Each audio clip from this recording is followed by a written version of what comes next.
ಪುರ ಒಬ್ಬ ಸಿರಿವಂತ ಹುಟ್ಟಿ ಆಳ್ತಾನೆ. ಡೊನಾಲ್ಡ್ ಟ್ರಂಪ್ ಮನೆ ಹೋದ್ನಲ್ಲ, ವಿತೌಟ್ ಬ್ಯಾಟರಿ ಜಗತ್ತು ಹಾಳಾಗಿ ಹೋಗ್ತದೆ ಅಂತ. ಹಾಗೆ ಅವನ ಕಡೆ ದಿನಗಳಲ್ಲಿ ಮಳೆಗಳು ಬೆಳೆಗಳು ನಾಶವಾಯಿತು, ಕೊರೋನಾ ಜಾಸ್ತಿ, ಇನ್ನೂ ಜಾಸ್ತಿ ಆಗ್ತಾಯಿದೆ ಅಂಥ ಒಂದು ಕಾಲಜ್ಞಾನದ ಸೂಚನೆ ಅದು. ಆ ದೃಷ್ಟಿಯಿಂದ ನಮ್ಮ ಈ ನಾಡಿಗೆ ನಾವು ಬರೋದಾದರೆ ಇದು ಇನ್ನೂ ಜನವರಿ ಫೆಬ್ರವರಿ ಹೇಳಕ್ಕೆ ಬರೋದಿಲ್ಲ. ನಾನು ಮೊನ್ನೆ ಹೇಳಿದ್ದಲ್ಲಿ ನಿಮ್ಮ ಇದರಲ್ಲಿ ಕಾರ್ತೀಕ ಮತ್ತು ಆಶ್ವೀಜದಲ್ಲಿ ಹಳ್ಳಿಗಳಲ್ಲಿ ಹೆಚ್ಚಾಗ್ತದೆ ಕಾಯಿಲೆ ಇದು ಅಂತ, ಹೆಚ್ಚಾಗ್ತಾ ಇದೆ.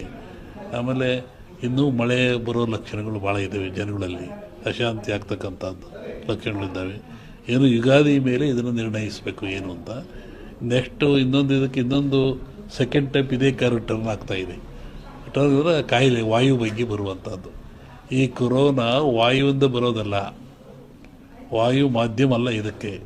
ಕೊರೋನಾ ತೂಕವಾಗಿರುತ್ತಿದ್ದು, ತೂಕವಾಗಿರೋದ್ರಿಂದ ಕೆಮ್ಮಿದರೆ, ಕೆಕ್ಕಿಸಿದರೆ, ಉಗಿದ್ರೆ ಕಫ ಬಂದು ಆ ಕಫ ನಮ್ಮಲ್ಲಿ ಬರ್ತದೆ, ವೈರಸ್ ಅಂತ. ಈಗ ನೆಕ್ಸ್ಟ್ ಇದು ಇನ್ನೊಂದು ಸ್ಟೆಪ್ ಏನು, ವಾಯು ಗಾಳಿಯಿಂದ ಬರುವಂಥದ್ದು. ಅದು ಬಂದು ಮಾನಸಿಕ ವಾಸ್ತೆ ತರುವಂಥ ಕಾಯಿಲೆ ಇದೆ. ಅದ್ರ ಬಗ್ಗೆ ಇನ್ನೂ ಒಂದು 2-3 ತಿಂಗಳು ಕಳೀಬೇಕು ಅದು ಅದರಲ್ಲಿ. ಅದು ಒಟ್ಟು ಮನುಷ್ಯ ಎಚ್ಚರವಾಗಿದ್ದು ಆರೋಗ್ಯ ಕಾಪಾಡ್ಕೊಂಡು ಸ್ವಚ್ಛತೆಯನ್ನು ಕಾಪಾಡ್ಕೋಬೇಕು ಮನುಷ್ಯ. ನೈರ್ಮಲ್ಯವನ್ನು ಕಾಪಾಡ್ಕೋಬೇಕು, ಅದು ಭಾಳ ಮುಖ್ಯವಾದ್ದು. ನಾವೇನು ಹೇಳಕ್ಕೆ ಅದ್ರ ಬಗ್ಗೆ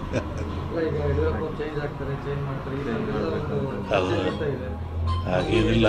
ಮೊನ್ನೆ ಗ್ರಹಣಗಳು ಎಲ್ಲ ಬಂತಲ್ಲ, ಇದು ಭಾರತ ಕಂಡ ಜಗತ್ತಿನಾದ್ಯಂತ ಇದ್ರ ಭವಿಷ್ಯ ಅಂದರೆ ರಾಜಕೀಯ ವಿಪ್ಲವ ಅಂತದೆ. ಅಮೇರಿಕಾದಲ್ಲಾಯಿತು, ಮತ್ತು ಎಲ್ಲ ಕಡೆ ಅಟ್ಲಾಗ್ತಾ ಇದೆಯಲ್ಲ, ಹಾಗೆ ಇಂಡಿಯಾನೂ ಸೇರಿದಂತೆ ಜಗತ್ತಿನಾದ್ಯಂತ ರಾಜಕೀಯ ವಿಪ್ಲವ ಆಗ್ತದೆ, ಏರಿಳಿತ ಆಗ್ತದೆ ಅಂತ ಒಂದು ಮಾತಿದೆ ಅದರಲ್ಲಿ. ಅದು ಗ್ರಹಣಗಳು ಫಲದಿಂದ. ಅದಿನ್ನೂ ಡಿಸೆಂಬರ್, ಇನ್ನೂ ಒಂದು ಜನವರಿ ಒಳಗೆ ಟೈಮ್ ಇದೆ ಅದಕ್ಕೆಲ್ಲ. ಒಬ್ಬರು ವಿಷಯ ನಾನು ಹೇಳಲ್ಲ,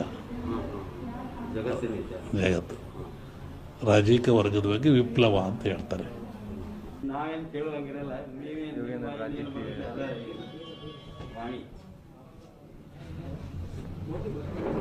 ಜಗತ್ತಿನಲ್ಲಿ ಅತ್ಯಂತ ಶ್ರೇಷ್ಠ ಜ್ಞಾನ ವಿವೇಕವುಳ್ಳದ್ದು ಯಾವುದು ಅಂದರೆ ಮನುಷ್ಯನಿಗೆ ಬುದ್ಧಿಶಿ ಇದೆ, ಜ್ಞಾನ ಇದೆ, ತಿಳುವಳಿಕೆ ಇದೆ ಅಂತ ಹೇಳ್ತಾರೆ. ಅಂಥ ಮನುಷ್ಯ ಆಗಾಗ ಅಜ್ಞಾನಕ್ಕೊಳಪಟ್ಟರೆ, ಅವಿವೇಕಕ್ಕೊಳಪಟ್ಟರೆ, ತನ್ನ ಆಚಾರ ವಿಚಾರಗಳನ್ನು ಕಳ್ಕೊಂಡ್ರೆ ಅಂತಹ ಮನುಷ್ಯ ಎಚ್ಚರಿಕೆಗಾಗಿ ಜಗತ್ತಿನಲ್ಲಿ ಕಾಲದಿಂದ ಅನೇಕ ರೋಗಗಳು ಬರ್ತಾ ಇದ್ದಾವೆ, ಕಾಯಿಲೆಗಳು ಬರ್ತಾ ಇದ್ದಾವೆ. ಈ ಬರುವಂಥ ಕಾಯಿಲೆಗಳು ಮನುಷ್ಯನಿಗೆ ತಿಳುವಳಿಕೆ, ಜ್ಞಾನ, ವಿವೇಕ ಮೂಡಿಸ್ತಕ್ಕಂಥದ್ದು. ಹಾಗೆ ಈಗಲೂ ಬಂದಿರತಕ್ಕಂಥದ್ದು ಕೊರೋನಾ ಅಂತೇಳಿ. ಈ ಕೊರೋನಾ ಎನ್ನತಕ್ಕಂಥ ಕಾಯಿಲೆ ಇದೇನು ಹೊಸತೇನಲ್ಲ, ಇದು ಹಳೆಯ ಕಾಯಿಲೆ.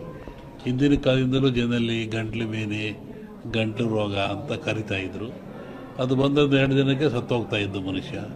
ಶ್ವಾಸಕೋಶಕ್ಕೆ, ಗಂಟ್ಲಿಗೆ ಬರುವಂಥ ಕಾಯಿಲೆ. ಇದು ಯಾತ್ರಿಂದ ಬರುತ್ತೆ?